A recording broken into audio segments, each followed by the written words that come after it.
मंत्री अतुल सावेजींना मनापासून धन्यवाद देतो की त्यांनी या 5 आणि 10 वर्षाच्या आत एवढं काम केलं। मला वाटतं कुठलाही आमदार करू शकत नाही त्या पद्धतीने काम त्यांनी या ठिकाणी केलेलं आहे। मी एवढं सांगेल की या ठिकाणी सीएम डिप्टी साहेबांनी एवढी मदत केली। अनेकांना माहित नाही 21 वर्ष पाण्यामध्ये राहत होते लोक। जवळपास माझ्या मतदारसंघामध्ये 606 कोटीचे काम या ठिकाणी करून दाखवले। आणि या ठिकाणी मी जास्त वेळ न घेता मी अतुलजी सावे यांनी इतकं चांगलं काम आपल्या या भागामध्ये केलेलं आहे। मग ड्रेनेजचा प्रश्न असेल, पाण्याचा प्रश्न असेल, आम्ही सर्व एकत्र बसून सिसाट साहेब असतील, आम्ही तिघांनी बसून या ठिकाणी प्रश्न सोडवण्याचा प्रयत्न या ठिकाणी केलेला आहे। मी आपल्या सर्वांच्या वतीने मी आपल्या पूर्वजाच्या सर्व माता बंधू भगिनींना विनंती करणार आहे की यावेळेस आपण या ठिकाणी अतुल सावे यांना प्रचंड मताने त्यांना निवडून द्यावं अशी आपल्याला नम्रतेची या ठिकाणी विनंती करतो। धन्यवाद। जय हिंद, जय महाराष्ट्र। जी फाईट आहे ती एमआयएम बरोबर आहे। तुम्ही म्हणाल की एमआयएम बरोबर तर अतुल सावेची फाईट आहे, प्रदीप जयस्वालची आहे।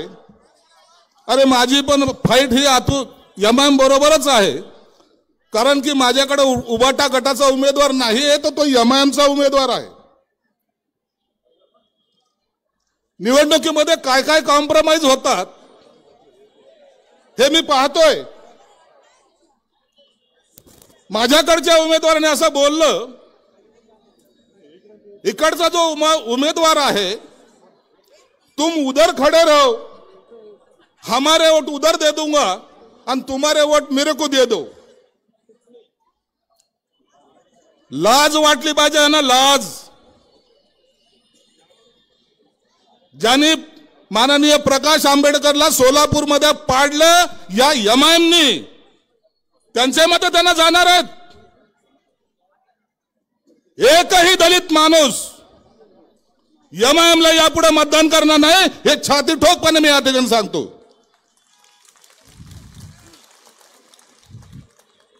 शहरामध्ये काय चाललंय, ठरवून करताय, ठरवून हमारे 2 है, वो चुन के तुम लाओ, हम तुमको चुन के लाओ। वारे उबाठा तुझं हिंदुत्व, हे हिंदुत्व असतं, याला म्हणतात हिंदुत्व। अरे मतासाठी एवढी लाचारी जर पत्करायची असेल, अरे आम्हाला सांगा, आम्ही बिनविरोध निवडून देतो, परंतु गुडघे टेकू नका रे, गुडघे टेकू नका। फडणवीस साहेब तो त्यांचा एक हैदराबादचा आला होता, तो आला का त्याच्या अंगात आल्यासारखंच होतं। तो आला या ठिकाणी म्हणतोय, माहित नाही कुणाला चॅलेंज केलाय त्यांनी, हम दावत देते हैं, नान खलिया खाने को आओ। आता उद्धव साहेबांचं तर जाणं होणार नाही, आम्हाला खैरे साहेबाला पाठवावं लागेल। मतच पाहिजेत ना, मग ते नान खलियान काय पाया पाया का फाया काय म्हणले काय माहिती, या अशा पद्धतीने निवडणूक लढवत आहेत। मी येताना आता टीव्हीवर पाहत होतो, तो इम्तियाज ज्यांनी या शहरामध्ये जहर घोसळलं, सर्व प्रत्येकाला वेगवेगळं पाडायचा प्रयत्न करतो। त्यांनी आज टीव्हीवर सांगितलं 20 तारीख को देखो क्या होता है। 20 तारीखला माझ्या या संभाजीनगर मधला प्रत्येक माणूस या हिंदुत्वाचा भगवा डौलाने फडकवण्यासाठी मतदानाला जाणार आहे, हे इम्तियाज तू लक्षात ठेव। हा शिवसेना प्रमुखाचा संभाजीनगर आहे, या भगवाला उतरवण्याची ताकद कुणात नाही। आमचा जन्म निवडणुकीसाठी झालेला नाही, आमचा जन्म झालाय तो भगव्यासाठी झालेला आहे, आणि त्याची शान आम्ही राखणार आहोत। सर्वजण मतदानाचा टक्का कमी होऊ देऊ नका, हे सगळे टक्क्यावर गेलेले लोक आहेत। मतदानाचा टक्का कमी होऊ देऊ नका। 23 तारखेला आपल्याला सर्वाला गुलाल उधळायचा आहे, अनेकदा पुन्हा दाखवून द्यायचंय हे संभाजीनगर आमचं आहे। या संभाजीनगरकडे वाकडी नजर जरी टाकली तर तुमचे डोळे काढल्याशिवाय राहणार नाही, एवढी ताकद आपली निर्माण करा. धन्यवाद. जय हिंद, जय महाराष्ट्र. छत्रपती शिवाजी महाराजांना अभिवादन करून डॉक्टर बाबासाहेब आंबेडकरांच्या चरणी नतमस्तक होऊन आजच्या या छत्रपती संभाजीनगर मधल्या जाहीर सभेला उपस्थित असलेले आमचे नेते, महाराष्ट्राचे लाडके उपमुख्यमंत्री देवाभाऊ म्हणजेच देवेंद्रजी फडणवीस साहेब, त्याच पद्धतीने व्यासपीठावर उपस्थित आपल्या सर्वांचे लाडके खासदार संदीपानजी भुमरे साहेब, आपले राज्यसभेचे खासदार व माजी मंत्री डॉक्टर भागवतजी कराड साहेब, माझे विधिमंडळातील सहकारी, म्हणजे नेहमीच त्यांचं मार्गदर्शन घेत असतो मी, असे पश्चिम विधानसभेचे उमेदवार व आमदार संजयजी शिरसाट साहेब, तसंच मध्य विधानसभेचे उमेदवार व आमदार प्रदीपजी जयस्वाल साहेब, व्यासपीठावर उपस्थित छत्रपती संभाजीनगरचे भाजपचे जिल्हाध्यक्ष शिरीषजी बोराळकर, तसेच राष्ट्रवादीचे जिल्हाध्यक्ष अभिजित देशमुखजी आणि आमचे RPIचे महाराष्ट्राचे नेते बाबुरावजी कदम साहेब आणि व्यासपीठावर उपस्थित लातूरचे आमचे उमेदवार रमेश कराड साहेब आणि आदरणीय व्यासपीठ समोर उपस्थित सर्व पत्रकार बंधू, सर्व मतदार बंधू आणि बंधूंनो आणि मुख्यमंत्र्यांच्या सर्व लाडक्या काय बहिणी, लाडक्या भगिनी, आज मला सांगायला आनंद होतो की 2014 मध्ये मला तुम्ही सगळ्यांनी आशीर्वाद दिला, मी या शहराचा आमदार झालो. 2019 मध्ये मला आशीर्वाद दिला, मी या शहराचा तुमच्याच आशीर्वादाने दोन्ही वेळेस एक हिंदू आमदार म्हणून निवडून आलो. आणि या 10 वर्षात या शहराच्या विकासाचे अनेक कामं मी करायचा प्रयत्न केला. आज आपल्याला माहिती असेल 14 मध्ये रस्त्याची परिस्थिती अतिशय खराब होती. आम्ही देवेंद्रजींकडे सगळे गेलो, भेटलो, त्यांना विनंती केली. पहिल्या टप्प्यात त्यांनी 25 कोटी दिले, नंतर 100 कोटी दिले, नंतर 165 कोटी रुपये दिले, असे अनेक वेळेस पैसे देत गेले. आणि नंतर स्मार्ट सिटीतून 300 असे जवळजवळ 685 कोटी रुपये देवेंद्रजी तुम्ही या रस्त्यांसाठी दिले. या शहरामध्ये आज जे गुळगुळीत रस्ते दिसत आहेत ते फक्त तुम्ही त्यावेळेस आम्हाला सहकार्य. त्याच पद्धतीने कचऱ्याचा प्रश्न पण खूप बिकट झाला होता.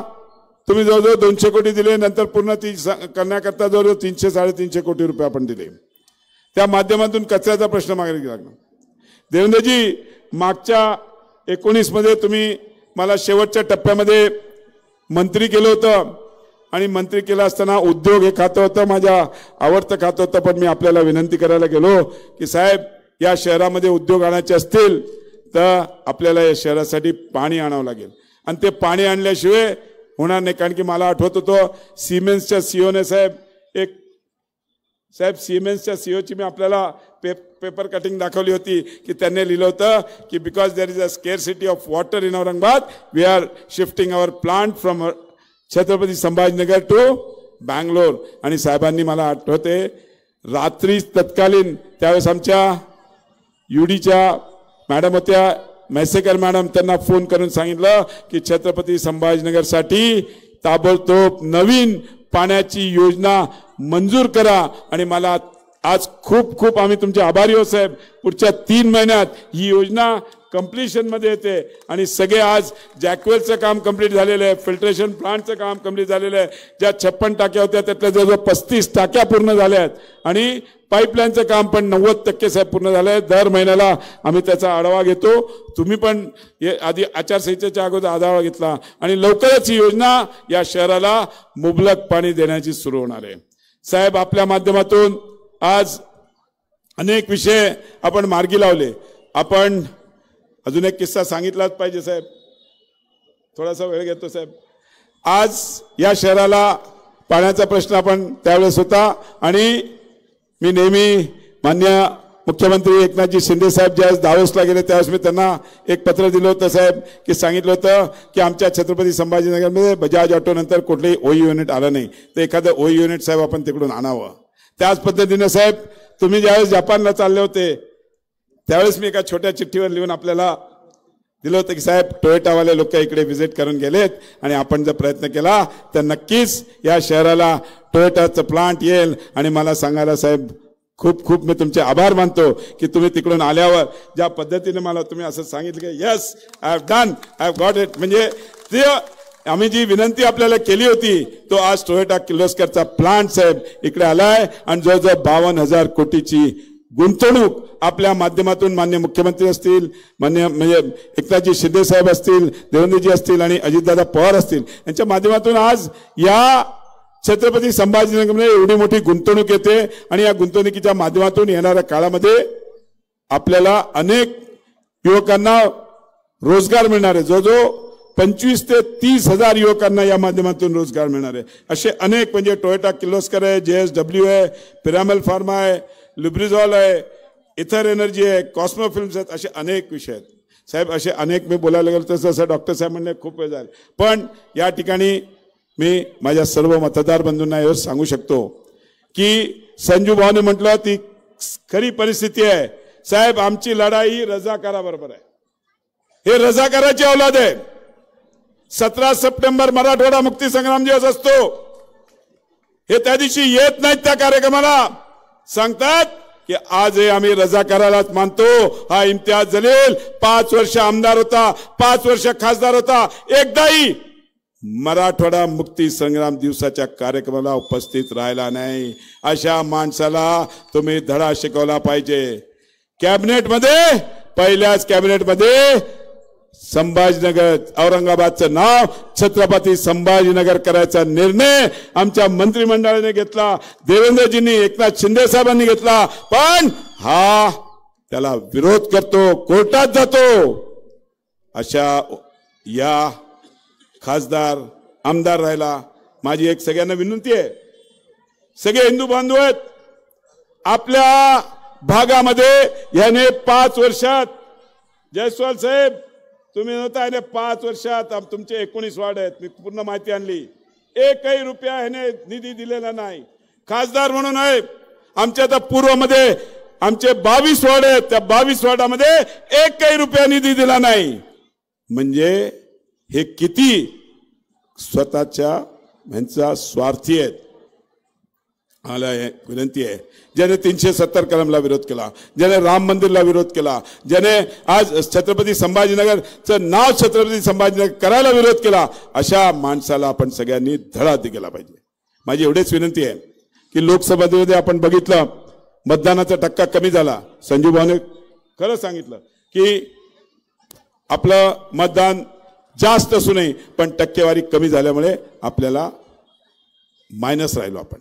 माझी आपल्याला सगळ्यांना विनंती आहे, आपण सगळेजण एवढ्या मोठ्या संख्येने प्रत्येकाने हे टार्गेट केलं पाहिजे. मी माझ्या घरातलं तर करीनच, माझ्या मित्राचं पण करीन आणि माझ्या आजूबाजूच्या सगळ्या लोकांचं 100% मतदान करून घेईन.